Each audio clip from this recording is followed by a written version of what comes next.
అదే RTV app వార్తల్ని క్షణాల్లో చదివే అవకాశం ఉంటుంది. ఒక న్యూస్ పేపర్, ఒక టెలివిజన్ ఛానల్ మీ చేతుల్లో ఎప్పుడూ ఉంటాయి. హలో హలో హలో లైవ్ అయిందా? అయింది, 5 సెకండ్లు అయింది. నేను కళ్యాణ్ రాకూడదు చూసుకుంటున్నాం. సో నాకు మొన్న పిటిషన్ వచ్చింది. చాలామందికి తెలుగు రాష్ట్రాల్లో చాలా క్వశ్చన్స్ ఉన్నాయంట మిమ్మల్ని అడగడానికి.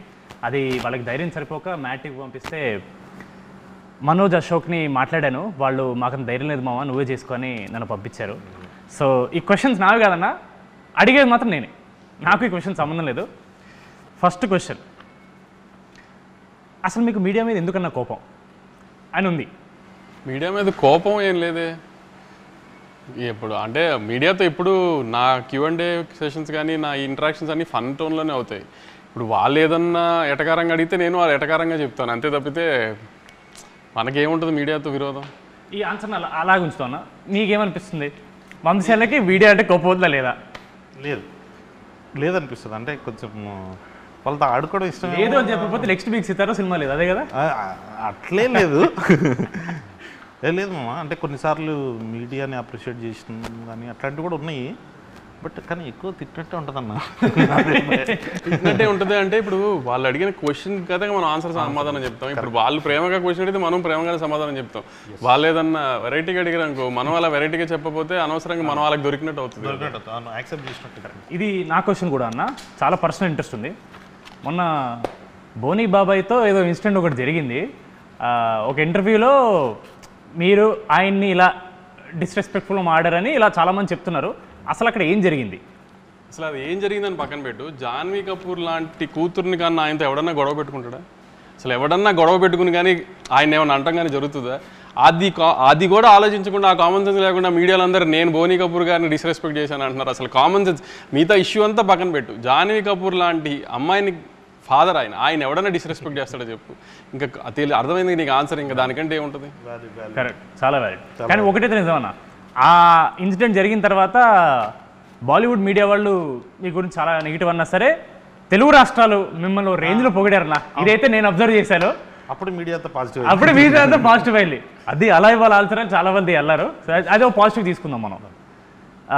మామూలుగా మీకు ఇప్పుడు సప్తసాగర్ దాచేలో లాంటి సాడ్ సినిమాలు నచ్చమంటారు కదన్నా, అది ఎందుకు నచ్చవు మీకు? నాది ఒకటే ప్రిన్సిపల్, లైఫ్లో ప్రతివాడికి చాలా కష్టాలు ఉంటాయి కదా. వాడి పర్సనల్ లైఫ్లో కష్టాలు లేవు అని చెప్తే మనం అది కష్టాలు లేవు అని ఏదైనా మనిషి చెప్తే ఇంకా దేవుడి కింద లెక్క ఆయన. అలాంటి దేవుళ్ళని కొంచెం పక్కన తీసి పెడితే ఎవరికైనా లైఫ్లో ఉన్న ప్రాబ్లమ్స్ ఉంటాయి, అందరికీ అవి ఉంటాయి కాబట్టి ఆ ప్రాబ్లమ్స్ని మర్చిపోవడానికి ఒక 2 hours థియేటర్లోకి వస్తాం. థియేటర్లోకి వచ్చినప్పుడు మ్యాక్సిమం నవ్వించడమో లేకపోతే పెద్ద హీరో సినిమా తీసినప్పుడు ఆ హైస్ ఇవ్వడంతో ఉంటే వాళ్ళు సాటిస్ఫై అవుతారు కదా.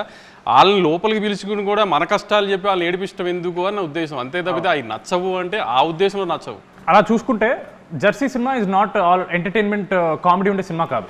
It is the heart hitting story of a failed man, a failed cricketer. ఆ లెక్కను చూసుకుంటే even that is a story about a sad man. Sad man కాదు, ద వే వి ఎండెడ్ గౌతమ్కి జెర్సీ సినిమా కూడా ఇది నన్ను చాలామంది నేను సప్తసాగర్ గురించి అడిగినప్పుడు అన్నారు, జెర్సీ ఎలా ఎండ్ చేశామంటే సన్ వచ్చి ఫాదర్ గురించి మాట్లాడుతున్నప్పుడు నేను చాలా ప్రౌడ్గా చెప్తున్నాను మా నాన్న గురించి. మా నాన్న ఫైట్ చేస్తూ హెల్త్ ఇష్యూ వల్ల ఇలా జరిగింది మా నాన్నకి, అంతే తప్పితే మా నాన్నకి అలా జరిగిందని నేను ఎప్పుడు బాధపడలేదు. మా నాన్న ఫైట్ చేస్తూ ఇది చేసాడు, అలా ఒక ప్రౌడ్ మూమెంట్లో హ్యాపీ ఎండింగ్ చేసాం మనం దాన్నేమో ఒక ఫెయిల్డ్ క్రికెటర్ లాగా, సక్సెస్ఫుల్ క్రికెటర్ లాగా ఇండియన్ టీమ్కి సెలెక్ట్ అయిన ఒక సక్సెస్ఫుల్ క్రికెటర్ స్టోరీ లాగానే ప్రొజెక్ట్ చేసి ఎండ్ చేసాం దాన్ని ఒక హ్యాపీ ఎండింగ్తో. సో ఆ హైతోనే బయటకు వస్తారన్న ఆడియన్స్, బాధతో కాకుండా. ఇప్పుడు అదే ఈ మధ్య చాలా ఫేమస్ అయింది, మీరు స్టోరీలో లాజిక్స్ ఇలాంటి తొక్కతో లాంటివి అవసరం లేదు అంటారు కదా. అంటే మీరు జనరల్లీ ఏ సినిమా మీ దగ్గరకు వచ్చినా, ఏ స్టోరీ వచ్చినా సరే మీరు అలాగే ఆలోచిస్తారా? లేదా మళ్ళీ ఇది ఒక పెద్ద హీరో సినిమా కాబట్టి కొంచెం జాగ్రత్తగా ఉండాలి, లేదా కొత్త యూత్ సినిమా కాబట్టి ఎక్కువ వరి అవ్వక్కర్లేదు అనే పాయింట్ ఆఫ్ వ్యూ ఏమైనా ఉంటుందా? ఇప్పుడు మ్యాడ్ తీస్తున్నామా లక్కీ భాస్కర్ తీస్తున్నామా అనేది నాకు తెలుసు కదా. ఇప్పుడు లక్కీ భాస్కర్ సినిమాలో ఇప్పుడు స్టోరీ ఏంటి, ట్విస్ట్లు ఎలా రివీల్ అవుతున్నాయి, ఆ సస్పెన్స్ రన్ అవుతుందా లేదా, కాన్ సినిమా తీస్తున్నప్పుడు లాజిక్స్ అన్ని కరెక్ట్గా ఉన్నాయి లేదా, సినిమాటిక్ లిబర్టీస్ తీస్తున్నామా లేదా, అవన్నీ ప్రాపర్గా చూసుకుంటాం. అదే మ్యాడ్ స్క్వేర్ తీస్తున్నప్పుడు అంటే ఇప్పుడు మనం సస్పెన్స్ థ్రిల్లర్ సినిమా తీయట్లేదు, మనం రివీల్ చేసిన పర్లా, ఇప్పుడు ఒక ఫన్ టోన్ సినిమా తీస్తున్నాం, ఒక లాజికల్ అవసరం లేదు. ఇప్పుడు ముగ్గురు కుర్రాళ్ళు నవ్వించారా లేదా అనేది ప్రయారిటీ మనం ఆ సినిమా తీస్తుంది దానికి. ఇప్పుడు ఈ సినిమాలో కూడా ముగ్గురు ఇంజనీరింగ్, ఇప్పుడు నేను ఇంజనీరింగ్ చదువుకుని బాగుపడింది ఏం లేదు, ఇంజనీరింగ్ సంబంధించిన ఉద్యోగం నేను పెద్ద చేసింది ఏం లేదు. సో అలా నాతో పాటు ఒక ముగ్గురు కుర్రోళ్ళు ఇంజనీరింగ్ చేసి ఎందుకు పనికిరాని ముగ్గురు కుర్రోళ్ళు వాళ్ళ ఫ్రెండ్ పెళ్ళికి వెళ్ళి వారి జీవితంతో ఎలా ఆడుకున్నారు, అక్కడి నుంచి టైంపాస్కి 4 అబ్బాయిలు కలిసి గోవా వెళ్తే ఏం చేస్తారు, గోవా వెళ్ళినప్పుడు సినిమా కాబట్టి ఎంతసేపు వాళ్ళు గోవాలో చేసి చూపించకుండా ఒక చిన్న చూపించాలి కాబట్టి ఒక చిన్న క్రైమ్ యాంగిల్ పెట్టాం. మళ్ళీ క్రైమ్ యాంగిల్ పెట్టాము కదా, నా క్రైమ్ యాంగిల్ ఏంటి సిల్లీగా ఉంది ఇది ఏదైనా రేపు రివ్యూలు రాయడానికి కూడా లేదు. నేనే చెప్తున్నా క్రైమ్ యాంగిల్ చాలా సిల్లీగా ఉంటుంది, అది కూడా కామెడీ కోసం పెట్టిన క్రైమ్ యాంగిలే. కథ ఒక లేయర్ ఉండాలి కాబట్టి క్రైమ్ యాంగిల్ పెట్టాం, అది సిల్లీగానే ఉంటుంది. దానికి కూడా లాజిక్ ఎతికి అదేంటి స్ట్రెంత్ లేదు క్రైమ్ యాంగిల్లో, లేకపోతే వెనకాల డెప్త్ లేదు. డెప్త్ లేదు. ఒక 4 కుర్రోళ్ళు గోవా వెళ్ళి టైంపాస్ చేసి ఎంజాయ్ చేస్తూ చేసిన ఫన్నుని నెక్స్ట్ ఒక హై యాంగిల్లో తీసుకెళ్ళి ఒక హై ఎండ్లో చిన్న క్రైమ్ యాంగిల్ పెట్టి దాన్ని ఫన్ టోన్ చేసాం వీళ్ళంతో పాటు ఈసారి ఎలా చేశారని. ప్లస్ ఎప్పుడు మ్యాడ్ది ఒక విషయం చెప్దాం అనుకున్నాను నేను. యాక్చువల్లీ ఒక 4 అబ్బాయిలు అంటే ఫన్ యూత్ సినిమా అంటే అమ్మాయిలతో కలిపి అమ్మాయిల మీద కామెడీ లేకపోతే అమ్మాయిలతో చేసే అన్నీ చూస్తున్నాం కదా. ఇది మ్యాడ్ స్క్వేర్ ఎలాంటి సినిమా అంటే ఎక్కువ ఒక జనరల్గా మనం ఒక 4 అబ్బాయిలు ఉంటేనే ఎక్కువ టైంపాస్ అవుతుంది మనకి బేసిక్గా కూడా. సరే గ్యాంగ్లో అమ్మాయి ఉన్నా లేకపోయినా లవర్ అనే యాంగిల్ పక్కన పెడితే ఒక 4 అబ్బాయిలు కూర్చుంటే ఎక్కువ టైంపాస్ చేస్తారు, ప్లస్ స్ట్రెస్ రిలీఫ్ కూడా చాలా. 4 అబ్బాయిలు కూర్చొని మాడుకుంటే ఫ్రెండ్స్ అంతా. అలానే ఒక 4 అబ్బాయిలు ఎంత ఫన్ చేశారు, ఆ 4 అబ్బాయిలు చేసిన ఫన్ ఎంత బాగుంటుంది అనేది ఒక ప్రాపర్ కామెడీ ఫిల్మ్ తీసాం మనం. సో ఇట్లాంటి సినిమాలకి లాజిక్లు ఎతికితే కూడా ప్రాబ్లం అవుతుంది. ఇప్పుడు ఏంటి కళ్యాణ్ నా పెట్టిన క్రైమ్ యాంగిల్ ఏంటి అంత సిల్లీగా ఉందని నేనే అన్నాను అనుకో, అన్న మనం ఏమైనా ఓషన్స్ లెవెన్ తీస్తున్నాం అన్న అని అడిగాడు. క్రికెట్ ఆడడానికి గ్రౌండ్ కావాలంతే. అదే ఇంకో క్వశ్చన్ ఉంది. ఇప్పుడు వంశీ అన్న ఒక ప్రొడ్యూసర్ పాయింట్ ఆఫ్ వ్యూ చెప్పారు, ఆయన్ని ఇబ్బంది పెడుతున్నా కానీ మిమ్మల్ని కూడా ఇబ్బంది పెడతా. వంశీ అన్న is producing film, he's clear ఈ సినిమాని నేను ఇలా ప్రొజెక్ట్ చేస్తానని వంశీ అని క్లియర్ ఉంది. But as a writer director మనకి ఎప్పుడు ఒక రైటర్ డైరెక్టర్ అరే కథ లేదు అంటే లోపల ఆబ్వియస్లీ నేను ఇంత రాశాను కదా అని ఫీలింగ్ ఉంటుంది. మీ పాయింట్ ఆఫ్ వ్యూ ఏంటి? ఇప్పుడు సినిమాలో కథ రాసావా కళ్యాణ్? కామెడీ రాసావా కథ రాసావా? కామెడీ అంటే ఇప్పుడు అన్న చెప్పినట్టు అదే అన్న మన క్రికెట్ ఆడడానికి గ్రౌండ్ కావాలంతే, ఆ గ్రౌండే స్టోరీ. బట్ కాకపోతే నాకేమనిపించింది అంటే కథ దాని గురించి మనం పెట్టాలి అని అంటే ఇప్పుడు ప్రతి ఒక్క సీన్ లీడ్ చేసి దానికి ఏదో ఒక స్టోరీ ఉంటుంది. ఇప్పుడు అన్న ఇందాక స్టోరీ చెప్పినట్టు 3 ఫ్రెండ్స్ వచ్చారు, పెళ్ళికి వచ్చారు, అక్కడ నుంచి వెళ్ళారు, దేంట్లో ఇరుక్కున్నారు, బయట పడ్డారు. So Jathiratnalu similar kind of కథే, డిజేటీలో సిమిలర్ కైండ్ ఆఫ్ కథే. కాకపోతే మన దాంట్లో యూనిక్నెస్ ఏంటంటే బెస్ట్ ఫ్రెండ్స్, వాళ్ళ ఫ్రెండ్స్ గుర్తొస్తారు, అరే ఏంద్రా ఇల్లు ఇంత చిల్లర నా కొడుకులు అని చెప్పి వాళ్ళు కాసేపు నవ్వుకోవాలి, ఎంజాయ్ చేయాలి. ఇప్పుడు చిల్లర నా కొడుకులు అన్నాడు కదా, నేను అంటే బాగుండదేమో నేను ఆగాను. కానీ అంటే ఒక 3 చిల్లర ఎదవలు చేసే అంటే ఇప్పుడు బేసిక్గా ఎవరిలో అయినా చిల్లర ఎదవ ఉంటాడు. అందరు పాష్గా లేకపోతే డిగ్నిఫైడ్గా గోవా వెళ్ళి డిగ్నిఫైడ్గా ఉండడానికి గోవా వెళ్ళక్కర్లేదు కదా. ఇప్పుడు గోవానో బ్యాంకాక్ వెళ్ళి డిగ్నిఫైడ్గా ఉన్నాం అంటే వినటానికి కూడా అసహ్యంగా ఉంటుంది, చెప్పిన వాళ్ళు కూడా నమ్మరు. సో ఆ సెన్స్లో వాళ్ళు చేసిన ఫన్ చూడటానికి రావాలంతే.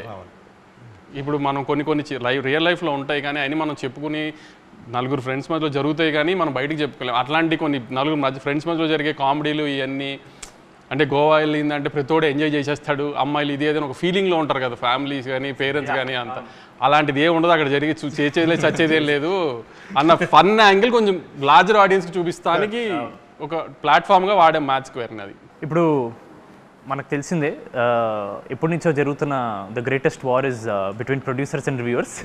The greatest war. నచ్చకపోతే చాలా హార్ష్గా ఇస్తారు, నచ్చితే మాత్రం డెఫినెట్లీ మ్యాడ్ వన్ని చాలా పుష్ చేశారు రివ్యూవర్స్ అండ్ మీడియా వాళ్ళు. బట్ ఒకే ఎక్స్పెక్టేషన్తో వస్తున్న సినిమా మ్యాడ్ 2 కాబట్టి దిస్ ఆల్వేస్ కొంచెం టెన్షన్ ఉంటుంది. ఫస్ట్ టైం కూడా మనం ఇంత టెన్షన్ పడలేదు, సెకండ్ టైం చాలా ఎక్కువ ఎక్స్పెక్ట్ చేస్తున్నారు కాబట్టి మనం ఎంత ఇచ్చినా చాలా టైమ్స్ 2-3 రివ్యూవర్స్ అరేం ఎక్స్పెక్ట్ చేసిన దానికి లేదు అని చెప్పి టొమాటోలు ఇవ్వడమో లేదా ఈ టీ కప్పులు పలకొట్టడం ఇలాంటివి జరుగుతున్నాయి. మరి మీకు ఏమన్నా అసలు వరి ఉందా ఈ రివ్యూవర్స్ ఇలా తక్కువ ఇస్తే ఏంటి పరిస్థితి, దానివల్ల మళ్ళీ ఏమన్నా నంబర్స్ ఎఫెక్ట్ అవుతాయా అని? నెంబర్స్ రివ్యూస్ ఇవన్నీ అది నెవర్ ఎండింగ్ టాపిక్లే. అది రిలేషన్ ఉంటుందని కొంతమంది, రిలేషన్ ఉండదని కొంతమంది, అది నెవర్ ఎండింగ్ టాపిక్. దానికి ఏమీ అనాలిసిస్ లేదు, ప్రూఫ్ లేదు, ఎవరి అనాలిసిస్ ఏం లేదు. కానీ మ్యాడ్ స్క్వేర్ని రివ్యూ చేయడానికి నేను వాళ్ళని రిక్వెస్ట్ చేసేది ఒకటే, నవ్వు వచ్చిందా లేదా. మీకు నవ్వు వస్తే మంచి రివ్యూ వేయండి, నవ్వు రాలేదంటే మంచి రివ్యూ వేయకండి. అంతవరకు నేనే చెప్తున్నా. మీకు నవ్వు తెప్పించడం మా బాధ్యత, నవ్వు తెప్పిస్తామని గ్యారంటీ నమ్ముతున్నాను నేనైతే. ఎందుకంటే నేను నిన్న ఫస్ట్ హాఫ్ చూసుకున్నాను, అంటే మా డైరెక్టర్ ఇప్పుడు దాకా ఫస్ట్ హాఫే చూపించాడు. అంటే సెకండ్ హాఫ్ ముక్కలుగా చూడటం వేరే షూటింగ్ టైం నుంచి ఒక ఫ్లోలో ఫస్ట్ హాఫే చూపించాడు. ఇంకా ఫస్ట్ హాఫ్ నేనే నీకు తెలిసి ఉంటుంది కదా పెళ్లి ఎపిసోడ్లో కింద పడి దొరికి నవ్వాను నేను. అసలు ఏం సౌండ్లు ఏం లేకుండా మామూలుగా నాకు అంత ఈజీగా నవ్వే వచ్చి సావదు. అలాంటిది నాకు నవీన్కే అసలు ఒక 30 minutes ఊపిరి అందలేదు నవ్వి. సో అలా నవ్వుతామని గ్యారంటీ నేను గ్యారంటీ నవ్విస్తామని. అంతే తప్పితే ఇంకా మిగతా మీరు వాళ్ళ రివ్యూస్లో వాళ్ళకు ఒక తూకం వేసుకుని కథ ఇలా ఉండాలి, స్క్రీన్ ప్లే ఇలా ఉండాలి, లేకపోతే ప్రొడక్షన్స్ ఇలా ఉండాలి, క్వాలిటీస్ ఇలా ఉండాలి, అలాంటివి వేస్తే నాకు నేనేం గ్యారంటీ చెప్పలేను. కానీ మీ ఎక్స్పెక్టేషన్స్ రీచ్ అవుతుందో లేదో. మ్యాడ్ తీసింది మనం ఆ రోజు కూడా అదే చెప్పాం, మేము నవ్విస్తాం థియేటర్కి రండి అని. మ్యాడ్ స్క్వేర్ కూడా అదే చెప్తున్నాం, మేము చాలా బాగా నవ్విస్తాం, థియేటర్కి వచ్చి just have fun and go. అది నేను గ్యారంటీ ఇస్తున్నా. సమ్మర్లో పిల్లలందరికీ ఎగ్జామ్స్ అయిపోయిన తర్వాత హ్యాపీగా ఫ్రెండ్స్ అందరూ కలిసి సినిమాకి వచ్చి నవ్వుకుని వెళ్ళండి. అది నేను గ్యారంటీ ఇస్తున్నాను. మీకు బాగా నవ్వు వస్తే మంచి రివ్యూ వేయండి, మీకు అంతగా నవ్వు రాలేదంటే అప్పుడు మీ ఇష్టం వచ్చిన రివ్యూ మీరు వేయండి. లేకపోతే లాస్ట్ టైం లాగా నవ్వు రాకపోతే ఈ క్వశ్చన్ అడుగుతున్నాను. లాస్ట్ టైం అంటే మ్యాడ్ 1 మనకు చాలా కాన్ఫిడెన్స్ ఉంది, మీరు ఎంత కాన్ఫిడెంట్ కూడా చూపించడానికి ప్రెస్ మీట్లో డబ్బులు రిఫండ్ చేస్తున్నారు. మనం మ్యాడ్ 2 చేసినప్పుడు ఏమనలేదు, దాని మీద చాలామంది అదేంటి వంశీ గారు ఏమనలేదు, ఈసారి భయపడుతున్నారా, ఇలాంటివన్నీ వచ్చాయి. ఎందుకు ఏమనలేదు? మీరు అనడం వల్ల ఏమైనా ఇంపాక్ట్ ఉంటుందా, అనకపోవడం వల్ల ఏమైనా ఉంటుందా? అనకపోవటం మూలన అంట మూలన ఇంపాక్ట్ ఉంటుందా లేదు, కానీ ఆ రోజున you're all new boys, new director, I was making a small film. I wanted to project in that way that I made a very good small film అని జనానికి చెప్పడానికి. అంటే నేను సినిమా చూసుకున్నాను, నాకు బాగా తెలుసు సినిమా గురించి. సో మనం అనుకున్నది సినిమా గురించి జనానికి కన్వే చేయడానికి నేను ఒక సినిమా తీశాను. నవ్వు వచ్చే సినిమా, మీకు గ్యారంటీగా నవ్వు వస్తుంది, దయచేసి సినిమా చూడండి, మీకు నవ్వు రాకపోతే నేను డబ్బులు వెనక్కి ఇస్తానని చెప్పా. ఇప్పుడు జనంని నాకు నువ్వు అన్నట్టు జనమే ఒక నవ్వు కామెడీ సినిమాని నమ్మి ఆ నమ్మకంతో వస్తున్నారు. ఆ నమ్మకాన్ని గ్యారంటీ నిలబెట్టుకుంటాము. లేదంటే మీకు ఎలాగో నన్ను ట్విట్టర్లో తిట్టడం బాగా అలవాటు, ఈసారి మళ్ళీ ఇంకొక డోస్ పెంచి తిడుతురు కానీ అంతే తప్పితే. కానీ మీరు డిసప్పాయింట్ అయ్యే సమస్య లేదు. నవ్వటానికి థియేటర్కి రండి, హ్యాపీగా నవ్వి పంపిస్తాము, గ్యారంటీగా నవ్వించి పంపిస్తాము. లేదంటే యాస్టీస్ మీరు అన్న ట్విట్టర్లో ఎప్పుడైనా తిట్టుకోవచ్చు. ఇంకా వంశీనే కదా మిమ్మల్ని కొంచెం గ్రిల్ చేద్దామని. మామూలుగా బయట మన ప్రెస్ మీట్ చూసినా చాలామంది ఇలా టాక్ ఉంది, కళ్యాణ్ శంకర్ కాంపౌండ్ అంటే సితారానే, దాన్ని బయట సినిమాలు చేయడు అని బయట టాక్ వస్తుంది. దానికి మీ రిప్లై? బయట మాట్లాడదామా? లేదు, అన్నతో కంఫర్ట్గా ఉంటుంది, ఏది కావాలంటే అది ఇచ్చేస్తాడు, చేసుకోమంటాడు, తర్వాత తిడతానన్నా మళ్ళీ కాన్ఫిడెంట్గా చెప్పేసి అన్నను అడుగుతా. అంటే అన్నను అడిగినా చిన్నబాబు సార్ ఉంటారు కదా అక్కడ, పెద్ద బాస్, బిగ్ బాస్ ఉంటారు, ఆయన డిసైడ్ చేస్తారు నెక్స్ట్ ఏం చేయాలి ఏంటని. కంఫర్టబుల్గా ఉంది మామ, అంటే ఏం కావాలంటే చేయొచ్చు అన్నప్పుడు. సితారా అంటే ఎక్కువ మీ పేరు పడుతుంది, but even Chinnababu garu is one of the back bones for Sithara, just like for Haarika Hassine. ఒక స్టోరీ వచ్చి ఒకవేళ అది మీకు నచ్చి సార్కి నచ్చకపోయినా, సార్కి నచ్చి మీకు నచ్చకపోయినా, ఆ ఫైనల్ డెసిషన్ అనేది ఎవరు తీసుకుంటారు, లేదా మీరిద్దరు ఎలా డిస్కస్ చేసుకుంటారు?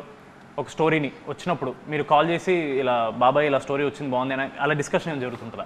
అంటే ఎప్పుడంతే, ఇప్పుడు కళ్యాణ్ ఫస్ట్ వచ్చి కలిసినప్పుడు వేరే కథ చెప్పాడు, సినిమా కథ, అది తీద్దాం అనుకున్నాం, అది కొంచెం డిలే అయిందని అన్న కాలేజ్ పిల్లలు సినిమా చేద్దాము అంటే సరే చేసేద్దాం, ఒకసారి ఐడియాగా చెప్పాడు, ఐడియా బాగుంది, బాబాయ్కి వెళ్ళి చెప్పి బాబాయ్ ఓకే అని కూడా చేసేద్దాం, అయిపోయింది అంతే. So simple process. ఏదన్నా ముందు నేను వింటే ఆయన తర్వాత విన్నా, లేదా నువ్వు వింటే కాన్ఫిడెంట్గా ఉంటే వెళ్ళిపోవాలి, లేదా ఇట్లాంటి సినిమాలు ఆయన జడ్జ్మెంట్ బెటర్గా ఉంటుంది అనుకుంటే ఆయనకే పంపించేస్తా.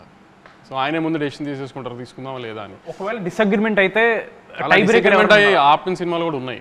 ఓకే, ఇప్పుడు ఫస్ట్ టిల్లు వచ్చింది, దాంతో టిల్లు స్క్వేర్ అని, ఈ సీక్వెల్స్కి కొత్త టైటిల్ లాగా టిల్లు 2 కాకుండా టిల్లు స్క్వేర్ అని కొత్త ఒక ఐడియా వచ్చింది. దాని తర్వాత we followed the same sentiment for mad square. ఇప్పుడు కింగ్డమ్ బయట టాక్ నడుస్తుంది 2 parts అని, ఒకవేళ సెకండ్ పార్ట్ వస్తే కింగ్డమ్ స్క్వేర్ అని పెడతారా? కింగ్డమ్ అది రూమర్ కాదు, అది యాక్చువల్లీ కథే 2 parts కథ. అది అలా సెకండ్ పార్ట్ తీయాలి అని ఈ కథను పెంచి ఫస్ట్ పార్ట్ చేసింది కాదు.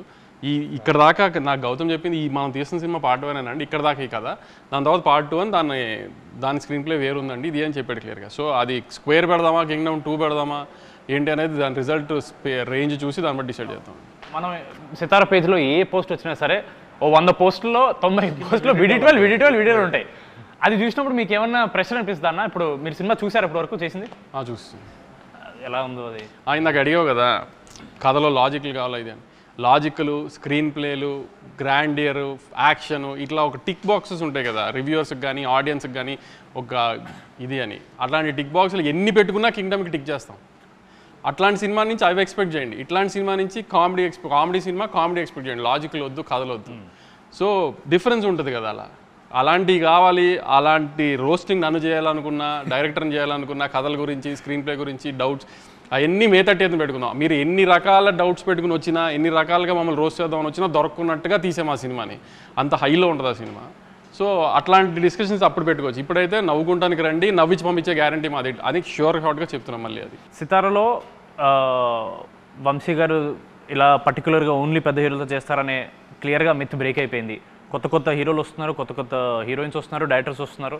ఇప్పుడు నాగవంశీ అనే అతను does he work on combinations or does he work on కథ నమ్మితే వెళ్ళిపోవడమా, లేదా కాంబినేషన్ వర్కౌట్ అవుతుందని నమ్మి వెళ్ళిపోతారా సితారా? కొన్ని మాస్ పెద్ద కమర్షియల్ హీరోల్ది వీ ట్రస్ట్ ద కాంబినేషన్స్. దాని తర్వాత ఏదన్నా కంటెంట్ నేను నమ్ముకుని వెళ్ళటమే.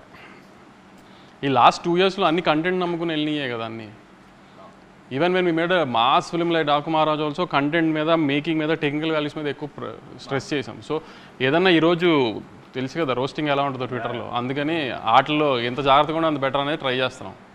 అప్కమింగ్ డైరెక్టర్స్లో మీకు ఇప్పుడు you keep watching all content అన్న, అదే మాకు తెలుసు మీరు వెబ్ సిరీస్ కానీ సినిమా కానీ వెబ్ ఫిల్మ్ అన్నీ చూస్తారు. అప్కమింగ్ డైరెక్టర్స్లో if you have to pick 3, నాకు వీళ్ళు ఎంత నచ్చారంటే కథ ఏంటో వినకుండా నేను సినిమా ఓకే చేస్తాననే కాన్ఫిడెన్స్ క్రియేట్ చేసిన ఒక 3 డైరెక్టర్ పేరు. మనతో పనిచేసిన వాళ్ళ బయట వాళ్ళ కొత్త వాళ్ళు మనతో ఇంకా పనిచేయని వాళ్ళు. ఆదిత్య వెరీ ప్రామిసింగ్ కథ నేను విన్నాను. Aditya very promising. ఆమె కొత్త డైరెక్టర్ కాదు కానీ ఆమె అనుదీప్ సినిమా మాత్రం this time audience will be surprise. Usually Anudeep సినిమా ప్రిన్స్ కొంచెం సరిగా అనుకున్న రేంజ్లో ఆడపోవడం వలన అనుదీప్ దాని తర్వాత కొంచెం గ్యాప్ వచ్చింది. కానీ అనుదీప్ సినిమా రిలీజ్ అయిన తర్వాత మాత్రం trade and audience will be surprised. I mean బయటది నేను అంతగా ఇంకా ఏం అనిపించలేదు. కానీ మన కాంపౌండ్లో ఇంకా వర్క్ చేయాల్సిన సినిమా, రిలీజ్ అవ్వాల్సిన సినిమాలో మాత్రం మీరు Aditya will be a surprise and Anudeep's next film will be a surprise. అదేనా ఇప్పుడు జనరల్గా పోయిన 2-3 ఫెస్టివల్స్కి మీకు ఆపోజిట్గా కొన్ని సింపతి కార్డ్స్ వర్కౌట్ అయ్యాయని చాలామంది ఇలా మీడియాలో అడిగారు మిమ్మల్ని. దానికి మీరు అవన్నీ మీరు పట్టించుకున్నారు. బట్ ఏమన్నా మనం కంపారిటివ్లీ మనది ఆబ్వియస్లీ అంత పెద్ద సినిమా కాదు, వేరే సినిమాలు కంపేర్ చేస్తే మనం ఏమైనా అలా సింపతి కార్డ్ ఏమైనా వాడుకోవచ్చు సార్? అంటే ఈసారి యాక్చువల్లీ నేను అనుకున్నా ఏదైనా సింపతి కార్డ్ ట్రై చేద్దామని. నిన్న మొన్న నీకు చూసావు లేదో కానీ మా రవణ మైత్రి రవణ విజయవాడ వెళ్ళి మా సినిమా చూడండి, మా సినిమానే చూడండి అని చెప్పాడు. చూసారా మా మైత్రి రవణ ఎంత అన్యాయం చేశాడు మాకు, మా సినిమా చూడొద్దు అని చెప్పాడు, వాళ్ళ సినిమాని చూడమన్నాడు. మీరందరూ ఇది కొంచెం సీరియస్గా తీసుకుని మా చిన్న సినిమాని ఆయన తొక్కేయకుండా మా సినిమా కూడా చూడాలని అని కోరుకుంటున్నాను నేను. కొంచెం దీనికి ఏమైనా సింపతి జనరేట్ అవుతుందేమో చూడండి. కొన్ని దిస్ ఆర్ దట్ అనే ర్యాపిడ్ ఫైర్ అనుకున్నాను. దాని ముందు నెల్సన్ గారిది, ఎన్టీఆర్ గారిది అని ఏదో బజ్ నడుస్తుంది, దాని గురించి ఏమన్నా? ఈ సినిమాలో తారకన్న బామర్ది హీరోనే కదా, తను అడగండి ఒకసారి అయ్యిందా లేదా అని తనకు తెలుస్తుంది కదా. నేను ఇప్పుడే ఫోన్ చేసి అనుకుంటాను. దిస్ ఆర్ దట్ అన్న మీరు చూస్ చేయాలి, గౌతమ్ తిన్నూరి ఆర్ వెంకీ అట్లూరి. ఇది ఒకసారి అడిగారు. వెంకీతో ప్రొఫెషనల్ రిలేషన్షిప్ కన్నా పర్సనల్ రిలేషన్షిప్ చాలా ఎక్కువ. సరే సినిమాలు జరుగుతూ ఉంటే అది ప్రొఫెషనల్గా ఆ రిలేషన్ వేరు. గౌతమ్ ఏంటంటే అంత పర్సనల్ లైఫ్లోకి తను అంత ఉండదు. తను అంత ఈజీగా ఎవరిని అలా తన లైఫ్ తను చాలా క్లోజ్డ్ డోర్స్లో ఉంటాడు. సో ఆ ప్రొఫెషనల్ రిలేషన్ చాలా ఎక్కువ. అంటే గౌతమ్ ఎలాంటి అంటే అసలు ఇక ప్రపంచం తలగిందులైనా మనం ఏదైనా చెప్తే విండు. అలాంటిది ఎంతో కొంచెం మేము ఏదైనా అడిగితే వింటాడు. అంతవరకు గౌతమ్ రెస్పెక్ట్ ఇస్తాడు. ఇప్పుడు సితారా 50th ప్రొడక్షన్ చేస్తుంది. 50th అనుకోవాలి చేస్తుంది అనుకోండి. You have to choose only one hero, NTR గారా పవన్ కళ్యాణ్ గారా? ఇంకా కళ్యాణ్ గారు నెక్స్ట్ పెద్ద పొజిషన్స్కి పాలిటిక్స్లో వెళ్ళాలని కోరుకోవాలి కానీ మనం ఆయనతో సినిమా చేయాలని కోరుకోకూడదు. ఆయన మనకి రాష్ట్రానికి ఏం చేస్తారు, నెక్స్ట్ దేశానికి ఏం చేస్తారని కోరుకోవాలి మనం. ఆయన ఆ పొజిషన్కి వెళ్ళిపోయారు కాబట్టి 50th సినిమా అంటూ సితారాలో మనం యాజ్ ఎర్లీ యాజ్ పాసిబుల్ జరిగితే అది ఎప్పుడైనా తారకన్య అని కోరుకుంటాను. చాలా చాకచక్యంగా కవర్స్ మించి ఒక డ్రైవ్ కొట్టిన నాగవంశీ గారు చాలా బాగా ఎస్కేప్ అయ్యారు ఆన్సర్, సేఫ్ ఆన్సర్ చెప్పి. Tillu square or mad square? Tillu square or mad square? అసలు యాక్చువల్లీ ఈ రెండిట్లో ఏదైనా సెలెక్ట్ చేయడం కంటే నిన్న నేను కళ్యాణ్ కూర్చొని డిస్కషన్ చేస్తున్నాము మీ ముగ్గురిని సిద్ధుని ఒక సినిమాలోకి ఎలా తీసుకురావాలని. అది టిల్లు క్యూబ్ చేద్దామా, మ్యాట్ 3 చేద్దామా ఏంటి అనేది డిస్కషన్లో ఉంది. అది సో ఈ రెండు కాదు, వస్తే అది Siddhu Jonnalagadda or Naveen Polishetty? Siddhu. Why not Naveen Polishetty? Siddhu is our boy, Naveen is our hero. There is a lot of difference. Mad బాయ్స్లో మీ ఫేవరెట్? మ్యాడ్ బాయ్స్లో నా ఫేవరెట్ కళ్యాణ్. అయ్యో మళ్ళీ చాకచక్యంగా కవర్ స్పీచ్ ట్రై. ముగ్గురులో MAD మనోజ్, అశోక్, దామోదర్, నితిన్, రామ్, సంగీత్, ఈ ముగ్గురులో మీ ఫేవరెట్? రామ్ నితిన్. కనీసం అన్నీ పిక్ చేశారు ఇప్పుడు కదా, అది నీ చాయిసే కదా. సంగీత్ నేను నితిన్ బ్రో మీరు అడిగి హారిక గారు చెప్పారు నాకు. తర్వాత వంశాన్ని మాట్లాడి అవును కలుద్దాం అని చెప్పేసి అంటే నితిన్ మామ చేస్తాడని అనుకో. ఇప్పుడు నేను నారాయణ నితిన్ అంటే తారకన్న కోసం అన్నాను అంటారు. నేనున్నాను కూడా ఇక్కడ ముందున్నాను అంటారు. అలా వైకుంఠపురం ఆర్ అరవింద్ సమేత? అలా వైకుంఠపురం అరవింద్ సమేత అంటే నా కూతురా మా అమ్మ అని అడిగినట్టు ఉంది నాకు. అలాంటి వాటికి ఆన్సర్స్ ఏం లేవు. ఇది పర్లేదు, మీరు ఆన్సర్ చెప్పొచ్చు. పుష్ప 2 ఆర్ బాహుబలి 2? ఇది కూడా టఫ్ క్వశ్చన్. టఫ్ క్వశ్చన్ అంటే ఏం లేదు, అలానేం లేదు. పుష్ప 2 వి రూటెడ్ ఫర్ పుష్ప 2 ఎక్కువ, ఎందుకంటే ఇండియాలో కైండ్ ఆఫ్ ఇది అది అని. బాహుబలి టైంకి మనకింత సోషల్ మీడియా ఇది లేదు, సో మనం దాని ఎఫెక్ట్ తర్వాత రాజమౌళి గారు వేసిన ప్లాట్ఫామ్ అంతా తర్వాత అందరం ఎంజాయ్ చేస్తున్నాం, కానీ అప్పుడు అంత ఇది లేదు. కానీ we rooted for Pushpa 2 lot. Pushpa 2 హిందీలో బాగా చేయాలి, సో ఐ మీన్ వాళ్ళ పెద్ద పెద్ద హీరోలు చేసిన రికార్డ్స్ అని బ్రేక్ చేయాలని we all rooted for it. కాబట్టి ఎంతో కొంత కొంచెం పుష్ప మీద ప్రేమ ఎక్కువ. ఇంటర్వ్యూ ముగించే ముందు ఇప్పుడు అడిగినవన్నీ బయట వాళ్ళ క్వశ్చన్స్. ఇప్పుడు చాలామందికి నాగవంశీ గారు పర్సనల్ లైఫ్ గురించి ఎక్కువ తెలియదు. మన పాడ్కాస్ట్ చేసినా సరే చాలా వరకు అక్కడ కూడా మంచి వాల్స్ కట్టేసి మీకు కన్వీనియంట్ ఆన్సర్స్ కొన్ని ఇచ్చారు. ఇప్పుడు మ్యాడ్ అనేది complete youth film. First part మొత్తం కాలేజ్, చిచోరి పనులు, అమ్మాయిలు. మీ లైఫ్లో, మీ కాలేజ్ లైఫ్లో ఒక లవ్ స్టోరీ, చిచోరి పనులు ఏమన్నా ఉన్నాయా? చిచోరి పనులు అంటే ఏం లేదు, చెప్పాను కదా, పెద్ద చదివింది ఏం లేదు. కాలేజ్లో కూడా ఆ 60%, 65% రావడానికి టైం పట్టింది చాలా. ప్లస్ గొడవలు అంటే ఎప్పుడు ఫస్ట్ నా పేరే ఉండేది. ఐ మీన్ అవుట్ స్పోకన్ అని ప్రిన్సిపల్ దగ్గరికి వెళ్ళాలన్నా ఏదైనా పర్మిషన్లకి అన్నిటికీ నన్నే వాడేవారు. ఇంకా ఇంజనీరింగ్ కాలేజీలో అంటే అమ్మాయిలు ఇవన్నీ ఉంటుంది కదా, జూనియర్లు అమ్మాయిలు బాగుంటారని ఇది అని అదని ఇవన్నీ జరుగుతూనే ఉండేవి. లవ్ స్టోరీలు అంటూ పెద్ద. నాని అన్న మీరు ఒకే కాలేజ్, స్కూల్ ఒకటే స్కూల్ చదివారు. మీ ఇద్దరు ఎప్పుడన్నా చిల్ అయ్యారన్నా స్కూల్ ఏజ్? లేదు లేదు లేదు అసలు. మీకు ఆయనతో ఏం మెమరీ లేదు స్కూల్లో? పెద్ద లేదు మెమరీ. మీకు తెలుసా అన్న? నాని సేమ్ సెక్షనే ఇద్దరము, అంటే పెద్ద మెమరీస్ ఏముంటాయి స్కూల్లో చదువుకునేప్పుడు. సో మ్యాడ్కి థియేటర్కి వచ్చినప్పుడు ఏం ఎక్స్పెక్ట్ చేయాలి అని ఒక final words? We promise we deliver, అంతే. అన్నది ఏమంటే మేము కామెడీని ఇస్తామని ప్రామిస్ చేస్తున్నాం. కామెడీ రాకపోతే అప్పుడు మాట్లాడదాం కంపల్సరీ. కామెడీ రాకపోతే మాట్లాడేది లేదు, కామెడీ వస్తుంది డెఫినెట్గా. కామెడీ వస్తుంది, ఆ కామెడీని నవ్వడానికి మాత్రమే రండి. మళ్ళీ మళ్ళీ అదే చెప్తున్నాను.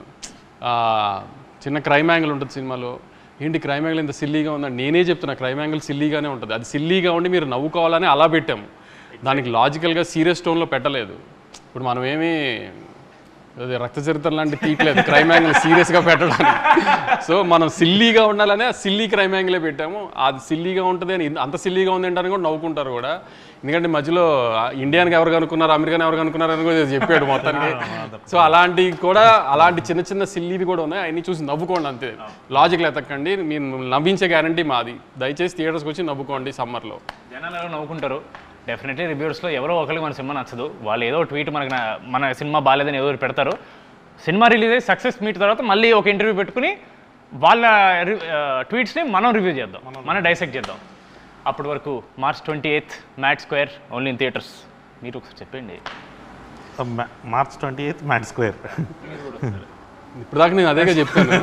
ఏంటి చెప్పండి అన్న ఒకసారి. March 28th మ్యాడ్ స్క్వేర్ తప్పకుండా థియేటర్లో చూడండి. మా మైత్రి రవి గారు చెప్పినట్టు ఓన్లీ రాబిన్ హుడ్ చూడకుండా మా సినిమా కూడా చూసి మా మీద చిన్న పిల్లలతో ఏదో సినిమా తీసాం, మా మీద జాలి చూపిస్తారని కోరుకుంటున్నాను. Thank you. మరిన్ని వీడియోస్ కోసం ఛానల్ ని సబ్స్క్రైబ్ చేయండి. లేటెస్ట్ అప్డేట్స్ కోసం వాట్సాప్ ఛానల్ ని ఫాలో అవ్వండి. ఆ లింక్ డిస్క్రిప్షన్ లో ఉంది.